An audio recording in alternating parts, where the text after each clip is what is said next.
magandang tanghali po sa inyo mga giliw naming tagapakinig. Tagalog. So how are you doing today? We hope you're okay po kayo dyan. And behave po kami ngayon dahil may bisita po kami.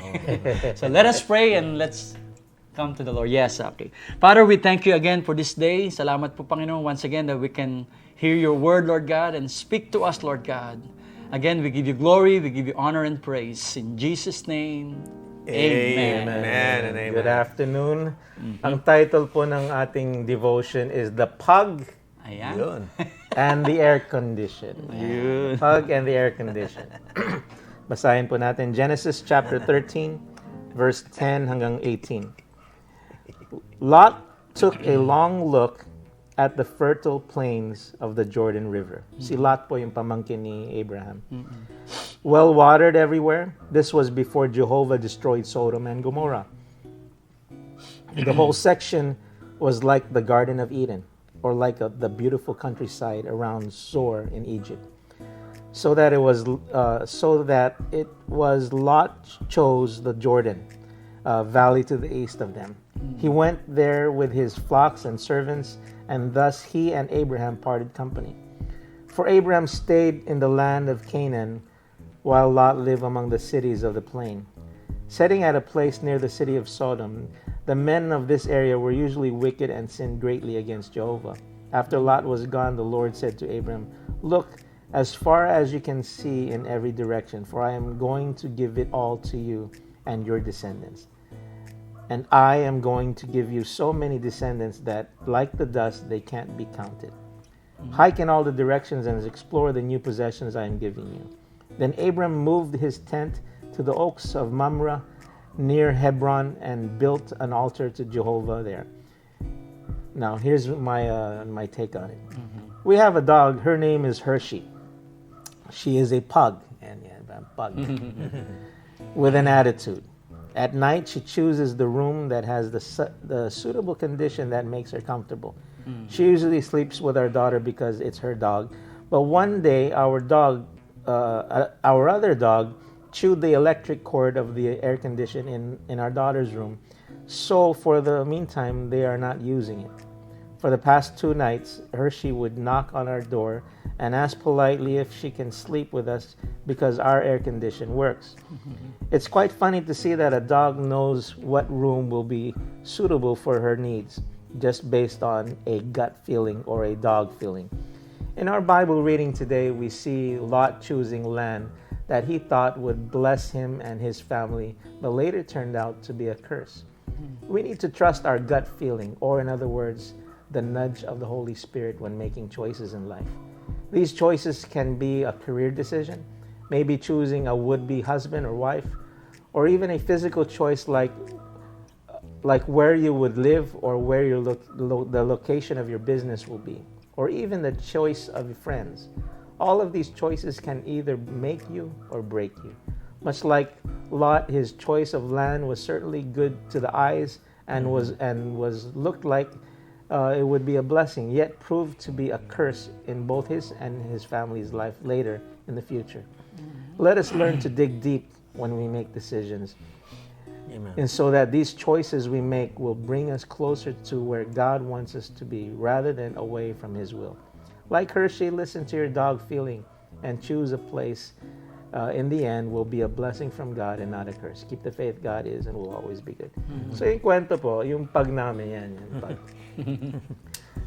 Lagi natutulog sa kwarto ng anak namin. And then, nasira yung aircon kasi nga nginuya naman ng isang aso yung cord. So, walang aircon sila for the past couple of days. And ngayon, yung ilang araw na wala silang aircon, sa amin kumakatok. As in, katok talaga, isang katok, tapos maghihintay siya. Hindi siya magpaulit-ulit. Isang beses lang siya kakatok. Tapos, minsan, 1 or 2 minutes bago ako magbukas. Andun pa rin nakaupo. So, pagbukas ko ng pinto, diretso na yung papasok kasi alam niya naka-on yung aircon namin eh. Tapos doon na matutulog yan. Pangatlong gabi na nga yata yan. Pero yung point being, kung ang aso alam niya kung saan yung tamang lugar na siya, will be a blessing to him. Dapat tayo matuto rin tayo na to make the right choices in life. Alam natin na kagaya nga ni Lot, tinitignan niya yung magandang lugar to. Yung pala, Sodom and Gomorrah pala yung titirahan. Later magiging. Di ba? Pero kasi binase niya lang sa pananaw niya, hindi sa kung ano yung kagustuhan ni Lord sa kanya.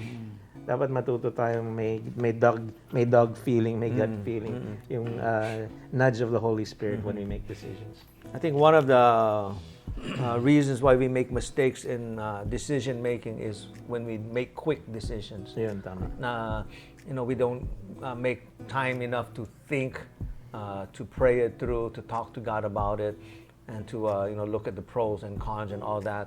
Ako personally, Kahit yung counsel of others Yeah. Kasi sa Bible, sabi in the counsel of many there's wisdom. So Yeah. kahit yung counsel from so other yeah, people. getting counsel from other people as well before making a decision. Now, personally, when sometimes people want to call me and they want a decision, many times I don't even answer. I let them ring until tapos na, then I will text them back that I'll get back with you. Kasi ayoko na pressure ako to make decisions. Mga hasty. Mga hasty decision. And a lot of times people will try to force you. Magano ka na. So I choose not to answer some calls when they want me to make a decision right away. Kasi alam ko it will not lead to anything good. Even though if it's a good thing, but I still need to think it. Yes. I still need to think it through. I still need to pray it through and make sure I'm making the right decision. No? Kaya that's one thing that we need to do. Don't make hasty decisions. Don't just look at the surface. Don't look at to the eyes it's good, it feels good, it must be good. It's not always that way. Kasi si Lot, feeling niya, panalong-panalo siya. Yeah. Lamang na lamang siya kay Abraham. Binigyan ako ng choice Ito, yung maganda na to, wala ka nang gagawin di ba? So not everything that looks good sa ating mga mata in our eyes is not necessarily good po yun. So remember, we are so blessed that we have the Holy Spirit. Amen. Tama. The Holy Spirit will lead us and guide us and teach us. And how can we tap with the Holy Spirit? Syempre, we call to Him, we pray and ask Him na gabayan tayo sa lahat ng decision. Of course, nagkakamali tayo, but once the Holy Spirit is nandoon, He will lead us and guide us into the right things na ating pong gagawin. And so, huwag po tayong padadaya sa ating damdamin, sa ating mata. So, always trust in the Lord and look to His guidance. Yeah. And we are, again, as I said, we are so blessed dahil pinangako sa atin yung banal na Spirit na magtuturo, magagabay sa atin. So, have that experience with the Holy Spirit. Yung sinabi ni Pastor Jassy, yung about being hasty, talagang Mamadali, it's very rare na nakakabuti yung nagmamadali ka Most often you decide quickly. I'll give it meron akong kwento. Yun ang kwento na naman. Nung bata pa ako, altar boy ako noon Altar boy, yes. Batang-bata pa ako noon. Yung parang nagmamanage sa amin, ang pangalan niya Ate Nori. May edad na siya na matandang dalaga. She serves in the church. Tapos, syempre, altar boy, puro kami lalaki. Syempre, mga papormahan, mga manliligaw, mga ganong klase. Sabi sa amin nung si Ate Nori, ang babaeng mabilis magsabi ng oo, mabilis din magsabi ng hindi. Hindi ko makalimutan talaga. So, ibig sabihin, sinagot ka ng mabilisan, hindi pang matagalan yung relationship na ganun. So, basically sa ating buhay din, kung mabilisan tayo gumawa ng decision, hindi yun pang matagalang maayos na buhay. For sure, yung mabilisan na kagaya na si Lot, mabilisan niya ayos to.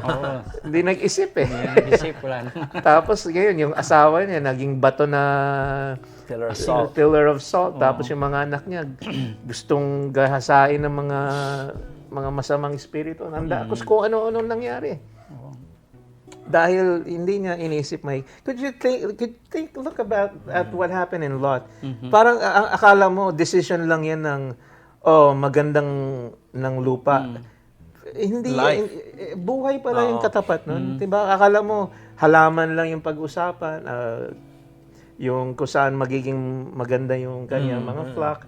Akala mo yun lang ang usapan, yung pala talaga yung salvation ng soul niya. Napakahalaga. Hindi mo alam, no? Sabi mo dito, it can make you or break you sa pagpili. No? Kasi nga, na-realize ko nga ito sila. Ang usapan lang nila, kung saan maganda kumain yung mga hayop Parang ganun lang Imagine, ang katapusan pala niya, yung soul nila, yung asawa niya, ano nangyari sa asawa niya, mga anak niya. So talagang napakalaking bagay pala yung decision kahit nakala mo maliit na bagay lang. In fact, the small decisions you have to make that really maybe is not significant. Pray still. Kasi it teaches you how to trust God. Kasi with the small things, hindi naman masyadong mahalaga to, hindi masyadong significant sa buhay ko to But you pray and you ask God to lead you. When you make the right decision, then you're figuring out, this is how God leads me. This is how the voice of God sounds. And so when it comes to bigger decisions, you'll be able to make the right decision. You already know kung ano yung tinig ng boses ng Diyos. You already know the unction or the nudge of the Holy Spirit. Yes. Okay. All right. So if we can leave anything with you today, don't be hasty in your decisions. Really, talagang ipag-pray maigi. And if you need to seek counsel from other people that you trust, by all means, yan ang biblical principle na sinasabi na in the counsel of many there is wisdom. So, ibig sabihin talaga huwag tayong padalos-dalos sa mga decision. Amen. You just never know what that hasty decision can do to your life. You just never know. And you never know what that good decision can On do the to other your hand. life. On the other hand, di ba? Yes. Amen. Okay. Sige pa. Cheers. Ako? Mahina talaga memory dahil mahina Let's pray. Father, again, thank you so much for your word, Lord God. Thank you, Lord God, that we have you, Lord God, that we can rely on, Lord God, in every decision we make, Lord God, be it small or big, Lord God. Thank you. Because we know, Lord God, as we discussed in our previous devotions, Lord God, that small things lead to big things. And so teach us, Lord God, to make the right decisions, Lord God, in the smallest details of our life, Lord God. Jesus. We give you thanks, we give you praise, Lord God. In Jesus' name we pray. Amen, Amen and and amen. God bless bless CRC. CRC. God bless the Philippines. And God bless Olongapo. Olongapo. Bye-bye. God bless this pug. God bless you, little boy.